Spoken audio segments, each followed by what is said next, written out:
I wanted to bring today's episode to the podcast talking about the factors that impact miscarriage.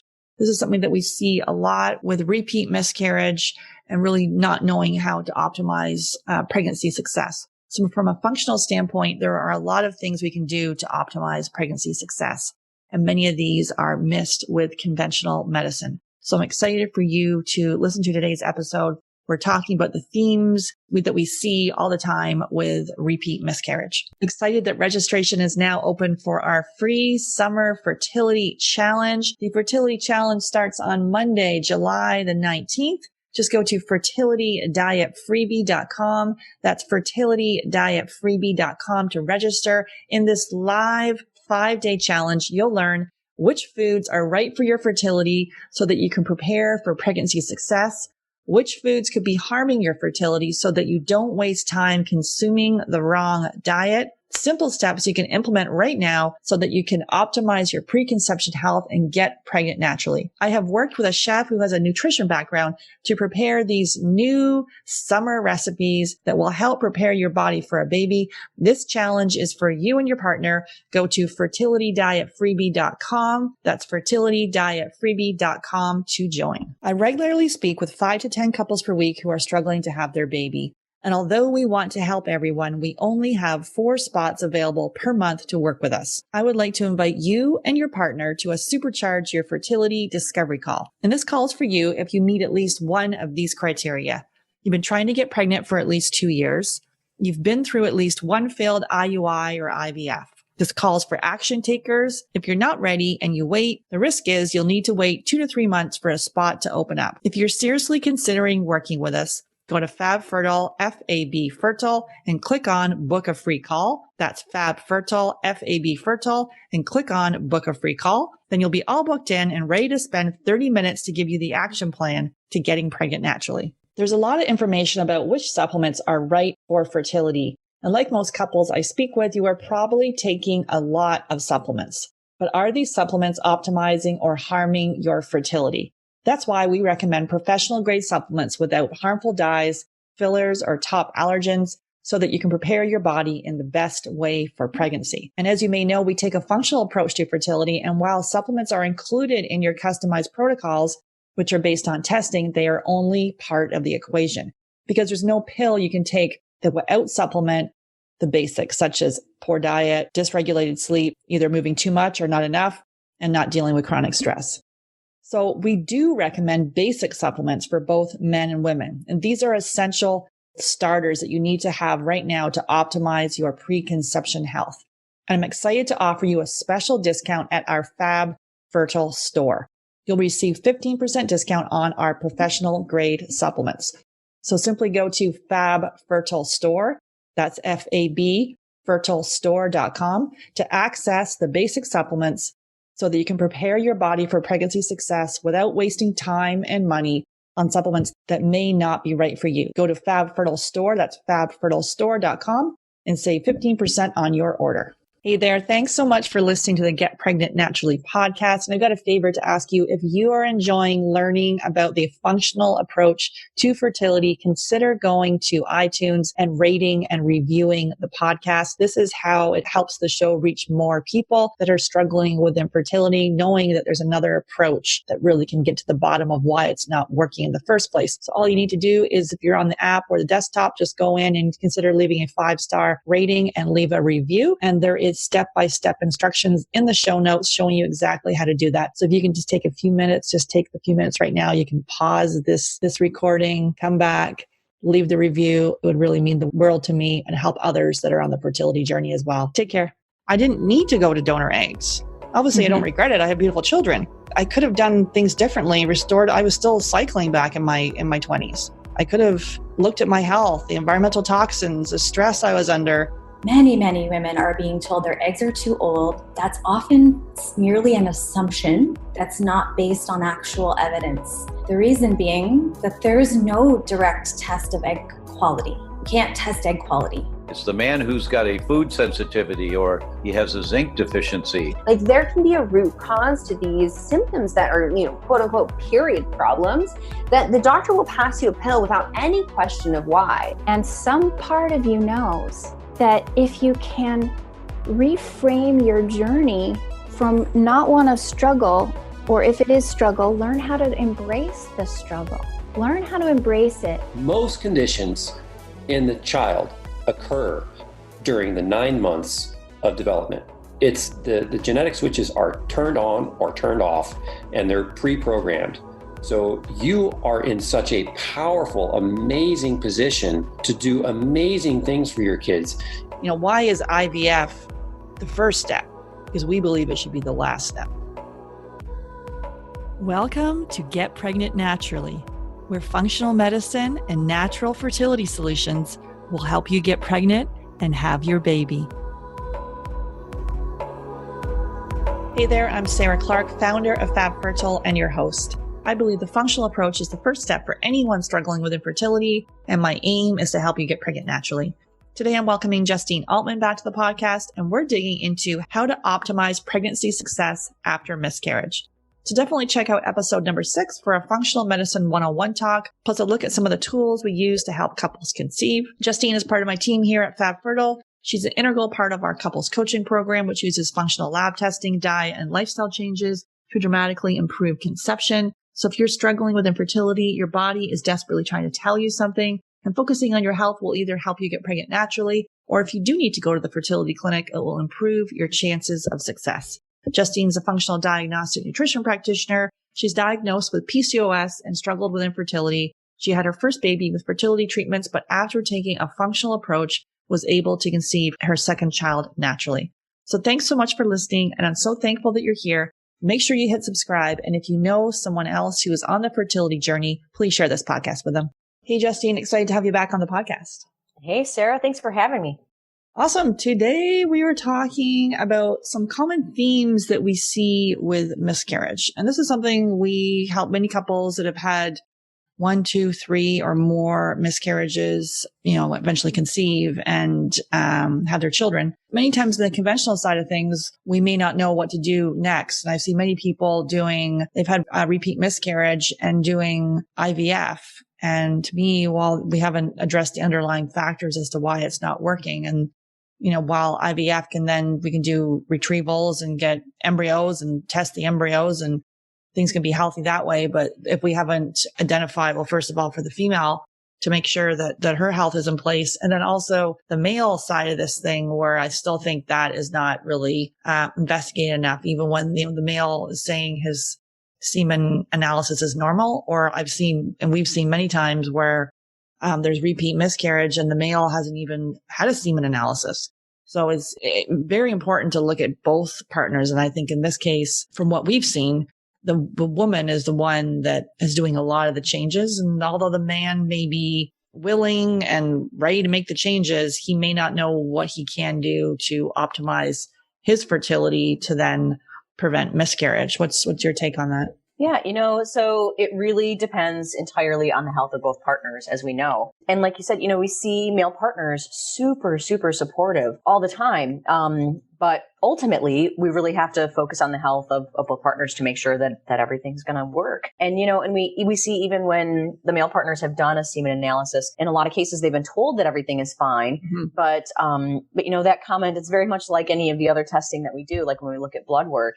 In a lot of cases, the parameters, the range that a doctor's using to decide whether it's fine or not fine is really a really wide range, and ultimately not sort of shooting for that sweet spot of actually ideal. And we've seen even the ranges change quite a lot over the years, where, the expectation, for example, of the count in a semen analysis used to be, I'm not exactly sure on the timeline, but, at some point the bottom threshold was something like 50 million, and now it's down to 20 million. Because basically they're basing it on averages of people. But ultimately what we're seeing is a decline over the last, decades, basically in semen health in general. Yeah, there's been a 50% decline in sperm count in the last 40 years.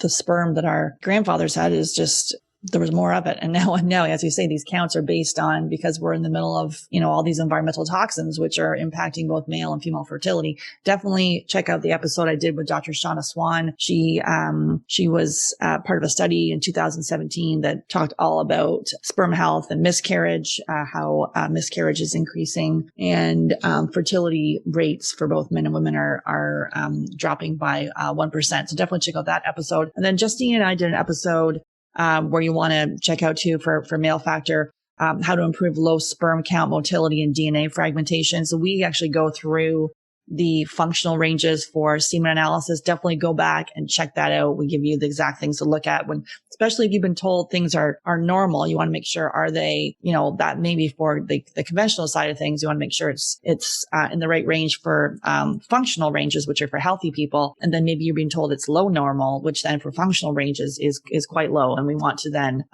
similar to egg health, not focusing myopically on, semen quality, but to really see what else is going on in the body. So today we're going to be going into some more factors. So obviously the first factor to a common theme we see is to make sure, like, looking at the health of the male partner is key. So definitely you can look at some of those episodes, and we talk about themes for the male partner. The next one we see is MTHFR. I did a episode with Dr. Ben Lynch, and we talked all about that. He's one of a world-renowned expert on MTHFR.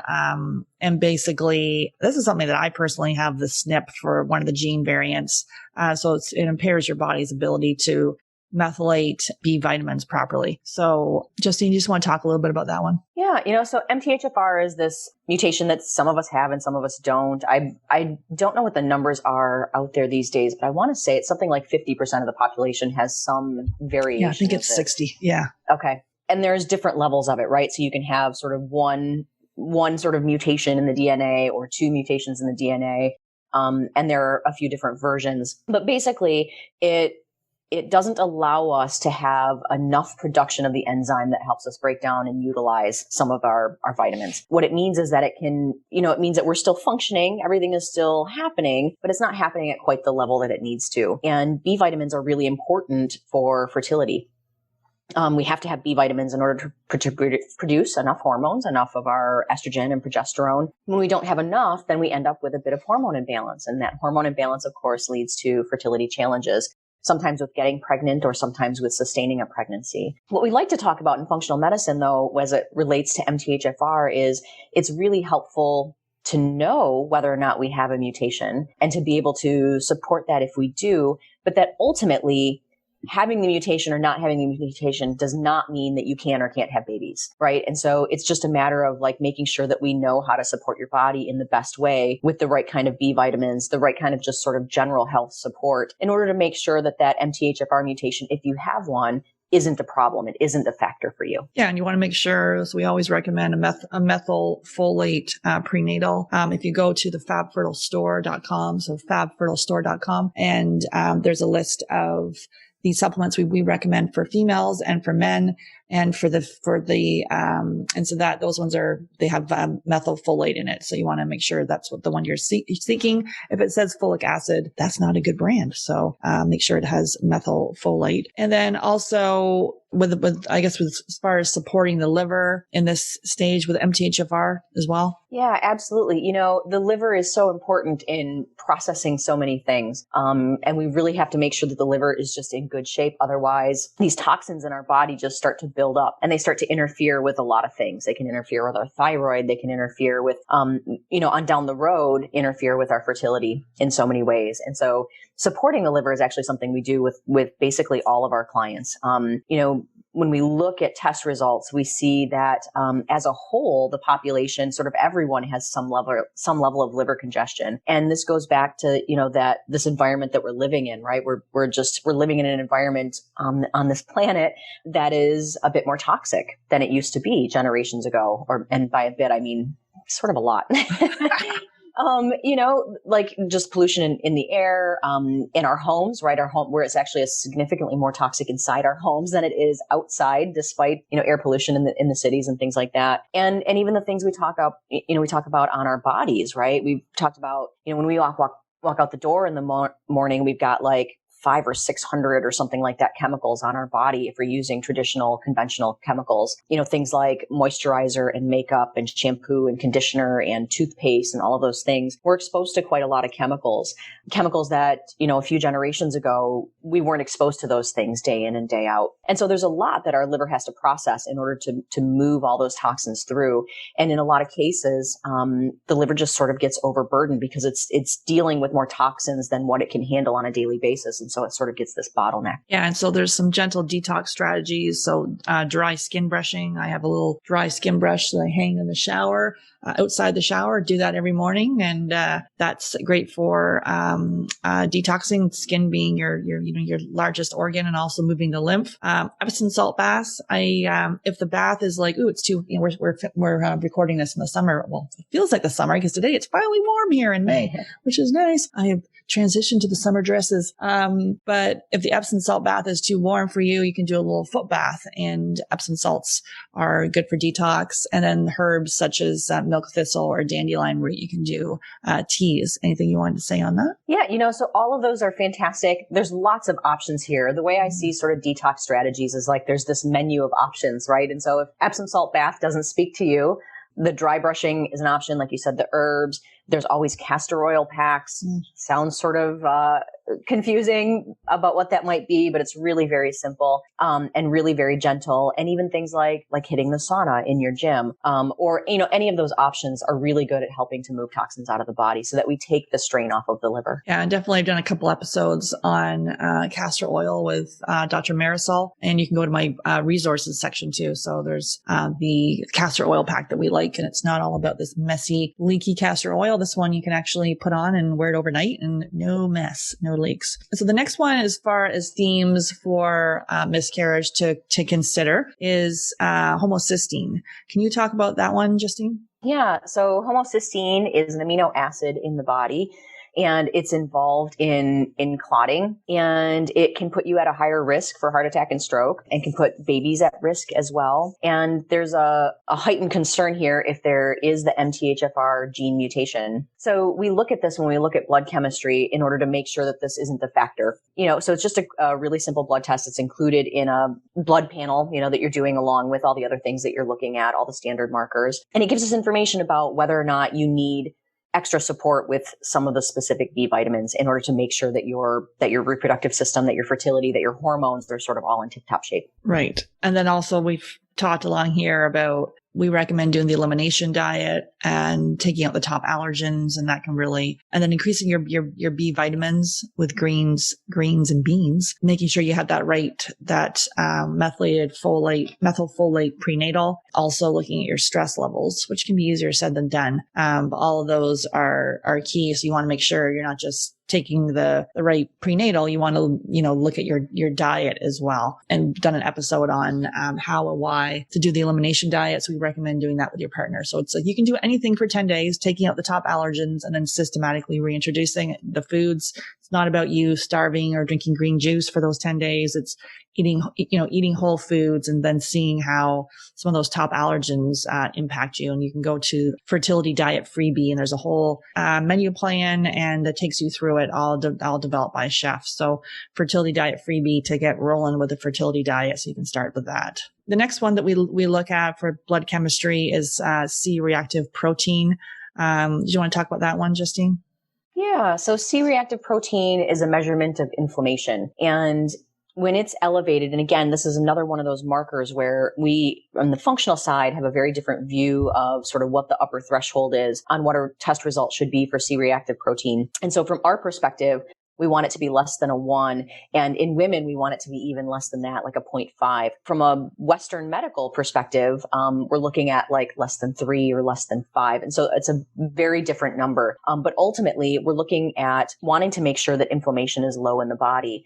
And this C-reactive protein can be elevated for a number of reasons. But no matter what, it means there's inflammation. If it gets particularly high, then a doctor is typically concerned about there being some level of cardiovascular risk. But ultimately, inflammation can come from so many different sources, right? And it could be about our gut being in really bad shape, or there being a lot of toxins. Again, the liver struggling to do its job at 100%. And so there are a whole lot of reasons why this value can be off. And so if we do see that it's elevated, then that's really a sign like, okay, we need to look at other things and find out what's causing the inflammation. Or at the very least, start with the elimination diet. And do a really good job as you reintroduce foods after the elimination diet to really sort of stay observant about, when I brought this food back, did it make me feel crummy in any way after I was feeling good after the 10 days, right? So am I cranky? Do I have muscle aches? Do I have skin breakouts? Do I have bloating? Any of those things. And if that's true, to keep that food out of your diet for a while so that we can help your body reduce inflammation. And diet is, lots of things are important here, but diet is sort of number one. That's really key. That if we, on a daily basis are putting something into our system that's causing inflammation, we just can't stop this inflammation fire that's just sort of raging. And so things like gluten, for example, right? If we're having it every day, and especially in the standard American diet, we're having it with every meal. It's just that we're constantly feeding our bodies with this inflammation fuel, basically. Yeah. So really starting the elimination diet is kind of like the low hanging fruit sort of saying, where you can start seeing some major change in a short period of time. So, and then also adding some spices, which are good to fight inflammation, such as turmeric, ginger, garlic. Those are good as well. And then for turmeric, if you want to, you can add a bit of black pepper. That can help to absorb the turmeric. Which, if you do a golden milk latte, that's what you do. You have turmeric and ginger and black pepper and cinnamon. There's a little recipe on my blog, fabfertile.com. You can check it out. And I do love a lovely golden milk, so that's nice. A theme that we see all the time, actually with like the majority of couples that we work with, be it low AMH, high FSH, premature ovarian insufficiency, diminished ovarian reserve, repeat miscarriage, is thyroid dysfunction. I think a lot of times people are being told their thyroid is fine and they're just looking at the TSH. They haven't run the whole panel, or even if they have run the whole panel, including the antibodies, they're looking at it through through conventional reference ranges, again, which are for people with disease. Whereas the functional reference ranges are for healthy people. It just flags it earlier. It's tighter reference ranges. So you can then see more healing opportunities. Anything you wanted to say about thyroid dysfunction? This is a big topic. Yeah, we talk about this a lot, and it's because we see it all the time, so much. And in many, many cases, most of the people that we work with, they've had a TSH run, and in lots of cases, it either looked fine or their doctor told them it was fine. And again, we've got this really big difference in what we believe is sort of the quote unquote normal range, or healthy range, ideal range for a TSH. But we know that TSH is it's just scratching the surface of the thyroid health. And in the States, at least, it's really a challenge to get anything beyond just the TSH, because insurance companies push back if you run anything beyond the TSH to begin with. And if everything looks fine according to Western medical standards with the TSH, then it's really hard to get any of the other test results. But, when we look at thyroid results, we're looking at a full panel, right? So not just the TSH, but the T3 and the free T3 and the T4 and the free T4 and the antibodies and the reverse T3 and the T3 uptake. And so it's this whole panel that really gives us a lot of information about the thyroid. And if there is an issue with the thyroid, if there is sort of less than ideal results in any of the areas, running the full panel really gives us a good sense of like where in the system is the breakdown, right? Because it's this really complex process, right? Where the pituitary is involved and it sends signals to the thyroid, and then the thyroid makes thyroid hormone, and then your liver is involved in converting it. And if we have, any of those organs that are struggling in any way, or any of the minerals and vitamins that the body needs in order to produce any of those hormones, then there's a weak link in the process, basically. And when we run the full panel, it helps us identify what that weak link is and exactly what the fix is. And so in some cases, we don't have quite enough iodine, or we don't have quite enough selenium, or the liver is a little congested or sluggish and not able to do the conversion. And so when we run a full panel, we can really see like, where is that weak link? And it's usually pretty easy to fix, right? So if you don't have enough selenium, well, you just eat some more selenium, or you take some selenium as a supplement. And so it's a pretty simple solution in a lot of cases, but it's a really big factor in reproductive health. And it's something that really gets missed quite a lot. And so we really feel that this is a really important thing to focus on if you haven't had a full panel done at this point. And even if you've been told that your thyroid is off, and then typically you're recommended medication for that, medication can be part of the solution. We're typically looking at more desiccated thyroid, but also it could be, your regular thyroid medication. But we're also in conjunction looking at the other issues like Justine was talking about with gut and food sensitivities and liver health. So it's not just, taking the medication, everything's fine. What has caused it to go off? And then looking at the whole body. Do you want to talk a little bit about medication? Yeah. So medication, and even desiccated thyroid, so if you're taking a thyroid supplement as well. So whether it's a medication or a supplement, in either case, it's sort of a Band-Aid approach. Mm-hmm. That's not necessarily a bad thing, right? So if it's bringing some relief, if it's bringing some balance to the system for right now, that can be very valuable. And so it's a good thing. It's a helpful thing. However, we also want to address what caused this dysfunction to begin with, right? What was that weak link that caused some lowness with the thyroid? And so in my opinion, if the thyroid is really sort of dysfunctioning, it's not quite working the way that it's supposed to, there's a lot of value in giving the thyroid some support, but also we want to make sure that, in my opinion, that's temporary, right? We want to find out, okay, what is the weak link that's causing this to begin with, so that we can use the medication or the desiccated thyroid as something that gives us some relief and gives us some balance for right now while we work on the underlying cause. Also for the thyroid, gluten can be just not recommended for thyroid health. And so I want to make sure if there is a thyroid issue, like doing that elimination diet, which takes out those top allergens, which include gluten, and then really see how your body feels and see what's happening with your thyroid. Because typically you want to be testing that regularly with your physician along the way. And then also we see autoimmunity too, where people come to us and, they're unable to conceive, or in this case having miscarriages, and there may be either they have an autoimmune issue, be it Hashimoto's or Graves', or if they have other kind of autoimmunity. And we've actually had people come to us that, not that we're diagnosing, so we're just doing a blood chemistry review, and then we would highlight things that are off. And we've had people that they didn't even know they had an autoimmune disease, and it turns out they did. So these things can be missed in conventional medicine. So it is to dig deeper, and looking at the full panel is key, because if there's an autoimmune issue, you're experiencing repeat miscarriage, there could be a correlation there. Anything you wanted to say about that, Justine? Yeah, so autoimmunity, it means the body is really sort of not liking it's panicking a little bit. The immune system is panicking a little bit. And this links back in most cases to a gut issue, right? An issue with the gut is really what was sort of the root of the root cause, where we've got this situation where there's a little bit of leaky gut has developed for whatever reason. There could be lots of reasons. So it could be that we've got some microbiome imbalance. So we've got more of the bacteria that aren't so good for us and not enough of the bacteria that are good for us. It could be a food sensitivity. It could be gluten. It could be any of the other inflammatory foods, or it could be too much exposure to toxins. So again, those chemicals we put on our body when we put on our moisturizer and our makeup and things like that in the morning. And so this gut issue then leads to autoimmunity, where basically the immune system, we start to get things that flow through our leaky gut and into our bloodstream, and the immune system is trying to protect us, trying to make sure that it's attacking anything that looks like a potential invader in order to keep us safe from disease.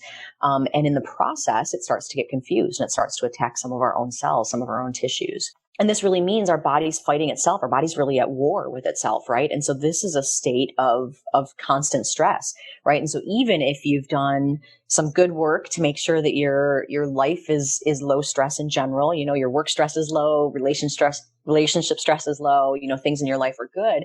If we've got all this internal stress going on biochemically, we've still got this situation where the body constantly feels under stress, and we're constantly, having our stress hormone elevated, which takes a lot of resources, which means those are resources the body can't use to have good hormone balance and things like that.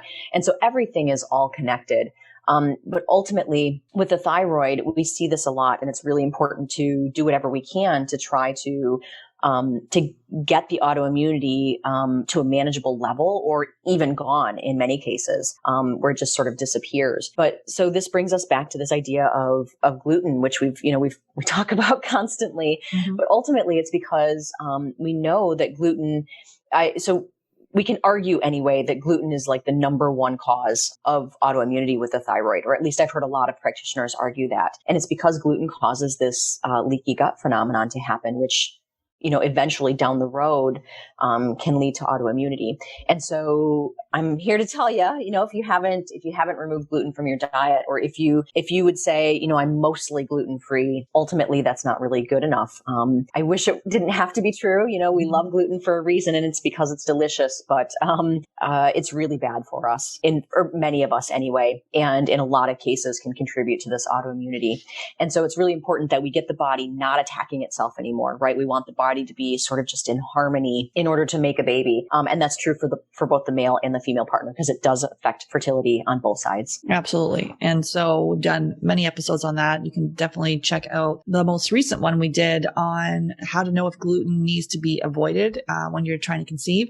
And also, can the AIP diet help with, in this case, low AMH and high FSH? It's also for if there is autoimmunity going on as well. So looking at the AIP diet is the autoimmune protocol diet. So it's basically the elimination diet on steroids. It's not forever. It's really to take out, it's all like we talk about in this, to reduce inflammation. So consider the elimination diet. That's where you start. You and your partner, you can do that. And then if that, then we would then look at testing and look at blood work, then determine if the AIP diet is right for you. A lot of this can be a little bit overwhelming, but also look at it, it's very empowering, because many times when we have been trying for years, we're experiencing repeat miscarriage, we are doing IVF may seem like our next step or something that's going to work, but then we haven't addressed the underlying issues as to why we're not able to carry a baby to term. So it is to really attack this from all angles, from a mind, body, spirit approach, and a layered approach, though not all at once, because that's overwhelming. So we typically don't go right to the AIP, because depending on where you are, if you've experienced a lot of trauma and loss, that may be too much for you. Again, it's very, very customized for you. Anything else for you wanted to say around for thyroid? We can talk about, potassium rich foods. This is interesting. It's interesting here for myself, where I'm like, oh my God, it started getting warmer here. And sometimes when it gets warmer, I'm like, why are my feet getting swollen? I'm like, oh darn. I remember last year when I was doing this, where like a potassium deficiency, when I start pounding down some coconut water, then my feet don't get as swollen. Yeah. Because I have like hypothyroid issues. So that's a whole thing for me, there. But we see this a lot though with people with edema, and it's been going on for years. And then we look at hair tissue mineral analysis and all the testing, and it's like, and then we discover these healing opportunities, and then lo and behold, some of these weird issues that we've all had, they start to go away. Anything you wanted to say about potassium and the thyroid? Yeah, just potassium is a really important mineral for thyroid, and we see potassium low quite a lot. And it's not an easy one to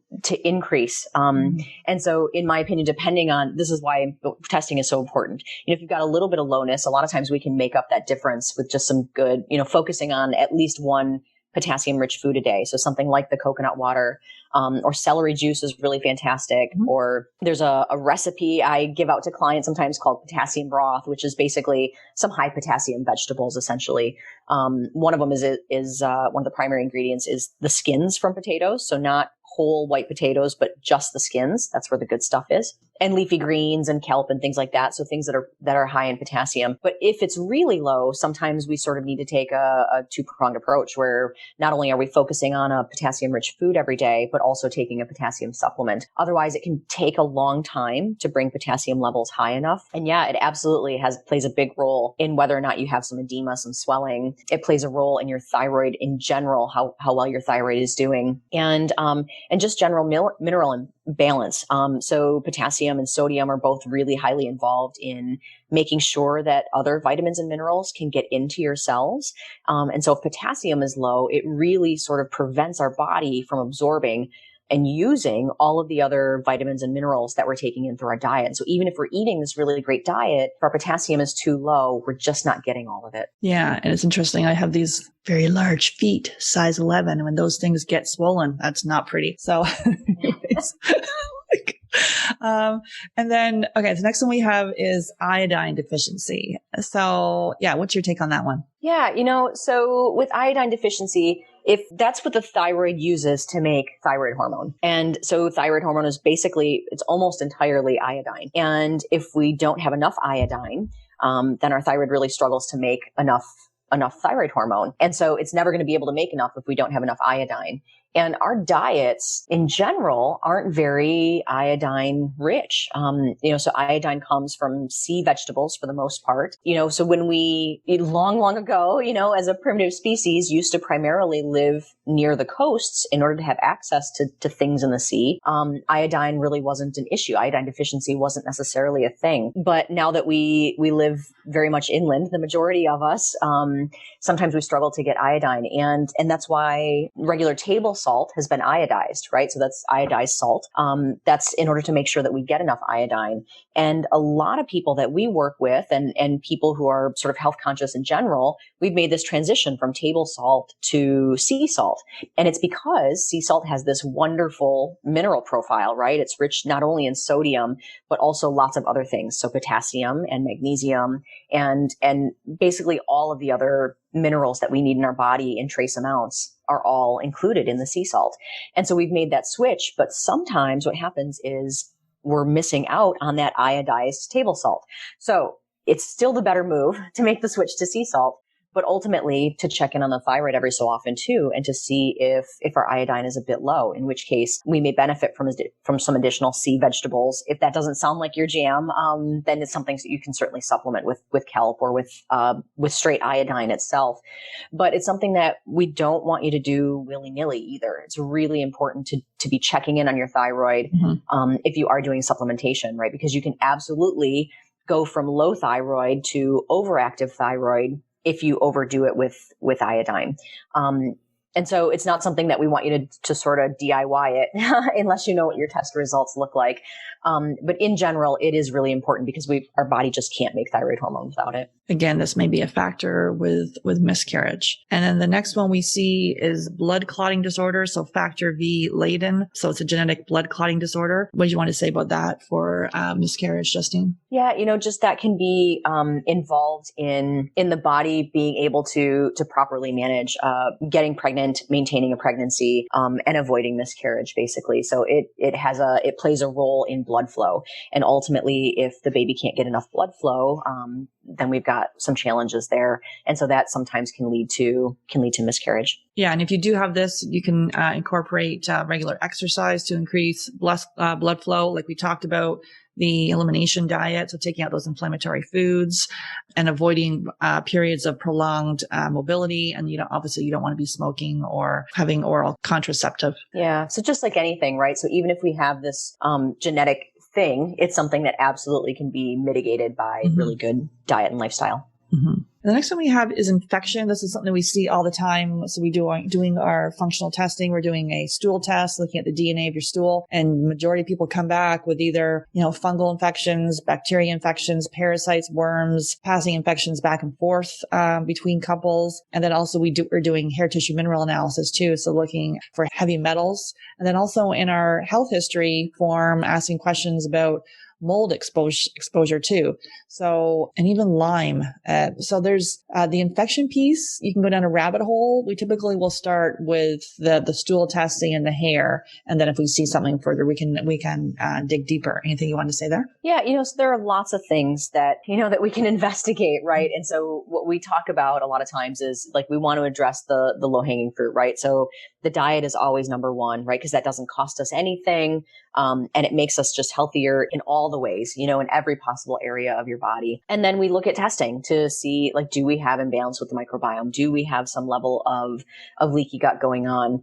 Do we have some things that are relatively easy to address in a relatively short amount of time? And then there are these other things, the Lyme disease and the mold illness and things like that, which in a lot of cases can tend to be not necessarily a problem anymore if we're able to sort of get the diet and sleep and exercise and stress reduction sort of really on target. And by doing some work on the gut to support the gut and to support the liver and to support, any of the areas that look like they're having some weakness or look like we're having some nutrient deficiencies, basically not quite enough minerals or vitamins. And if not, if that doesn't get us all the way there 100%, then sometimes we look into these other things like Lyme disease or mold. But like I was saying, in a lot of cases, if we address some of the foundational things, even if we do have, say, a mold sensitivity or mold illness, in a lot of cases, it actually can sort of fade away on its own without us doing anything directly to support it. And then with the heavy metals too, we see this a lot when we do the hair tissue mineral analysis testing, where it could be, like I had this on mine where it was aluminum was high because I was using tinfoil for, to cook all my foods in the oven. And then aluminum came up high. We see people that are like consuming a lot of rice, and then arsenic comes up high. We see people that aren't using water filters, and uranium could come up high depending on where they are in the country. And so it's interesting. And also we see people that are in, rural areas being exposed to herbicides and pesticides in the fields around them. And then we see that like clearly on this hair tissue mineral analysis test, or even if you're like a painter or you work in an area that there's fumes or toxins and things like that, it shows on the testing, and then there's ways to help remove that from the body. But those tests are really key, because obviously that could be then a reason potentially why you're experiencing miscarriage. So if there's heavy metals in the body, anything you wanted to say about that? Yeah, the heavy metals, they interfere with so many things.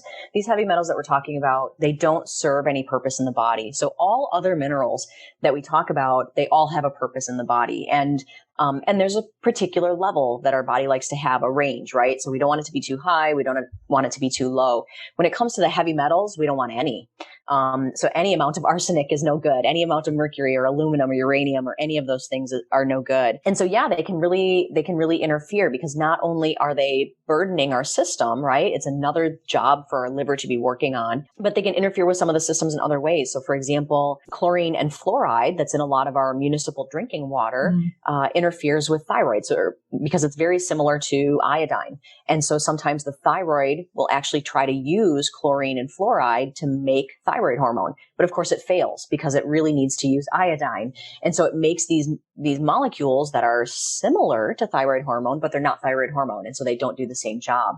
And so if we're able to sort of help nudge some of these metals out of the body, if we see that they're elevated in the hair test, then the thyroid starts to do a better job and starts to actually produce thyroid hormone the way that it's supposed to. Yeah, absolutely. So it is these, tests don't guess, and the knowledge is power. And sometimes obviously in this case, when we're like, if you're able to get pregnant and then every time it's like a loss, it is like the trauma of that.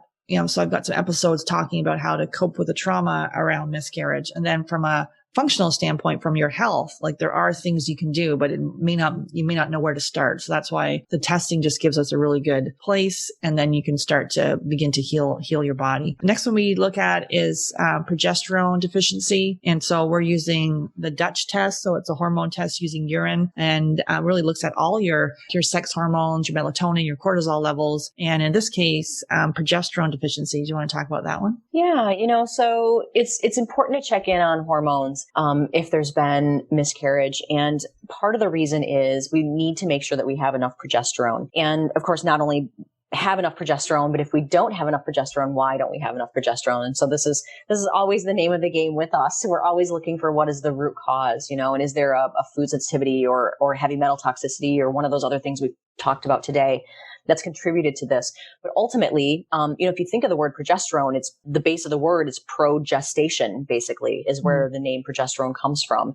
And so ultimately, that's the hormone that's really responsible for helping not only to get pregnant, but to nourish a pregnancy, especially in the very early stages, to really nourish the embryo that's growing and to keep the uterus basically a really nourishing environment. And so if progesterone is low, sometimes it's possible to get pregnant, but then we struggle to actually be able to keep the pregnancy going. And so again, there's always an option where we can supplement with hormones, but again, that's another sort of Band-Aid approach, right? And we want to make sure that we're giving your body all the resources it needs to have its best shot at making sufficient progesterone. And in most cases, it's very, very rare that there's actually a problem with the organs, right? And so your ovaries are probably producing plenty of progesterone, or capable of producing plenty of progesterone. They just don't have the resources to do it, right? And so again, it could be that we've got that leaky gut, or we've got food sensitivities that we don't know about, or we've got the heavy metals that are interfering, or our diet isn't fantastic and we're just simply not taking in enough of those nutrients, or, back to the gut, if we're not absorbing enough of those nutrients. But ultimately, if we're able to take in enough of the nutrients that our body needs to make our sex hormones, and we're able to absorb enough of those nutrients, and there isn't blocking factors, there aren't interfering factors like heavy metals, then our body is able to sort of ramp itself back up, make plenty of progesterone and plenty of estrogen and plenty of testosterone and all of the other hormones that it needs to be happy, in order to be able to not only conceive, but also to keep a pregnancy going. Yeah, many times this may not even have been tested. And even if it was tested and it was identified as low, it may be that allopathic approach where basically giving something to support the progesterone. So something like a bioidentical or a progesterone cream, or what else would be for supporting it, Justine? Even B vitamins. So B6 Right. is a really important vitamin in helping to support progesterone. Yeah. And there are lots of different versions of progesterone out there. We always like to recommend to find one that's chemically identical to your body. So there are bioidentical drops out there, and there's a version out there called micronized progesterone, and some other options.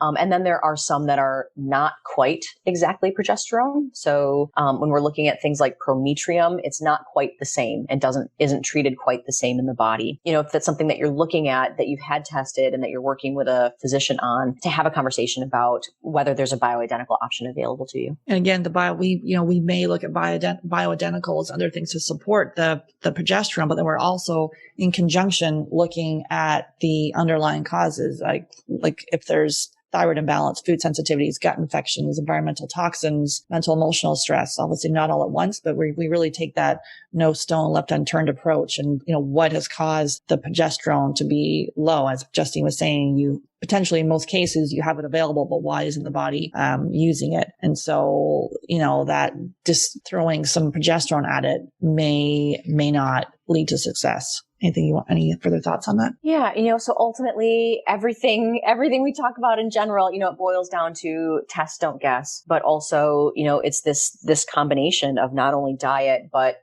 taking care of yourself in a really nice way, right? Keeping stress low, not only mentally, emotionally, but physically as well. And so we want to have good sleep habits, and we want to have good stress reduction. We want to go for those massages, and we want to take care of the relationships in our lives and set our own boundaries, and do our own mindfulness work, whatever that means for us. So we want to really be hitting the nail on the head in all of those areas in order to keep stress as low as possible, inside and out. So that the body can sort of be free of stress in order to be able to function at its 100% in order to produce hormones at the level that it needs to. Right. And so before you can, you start trying naturally after a miscarriage, or if you feel like your next step is to go to the clinic, I really encourage you to look at these factors that we've talked about. Starting with the male, and then making your way down as far as MTHFR and homocysteine, the thyroid, gut infections, food sensitivities, progesterone deficiency, and seeing if any of that is a factor for you. And if you need support to help figure that out, you can certainly book a call with us. So thanks again, Justine. Thanks, Sarah.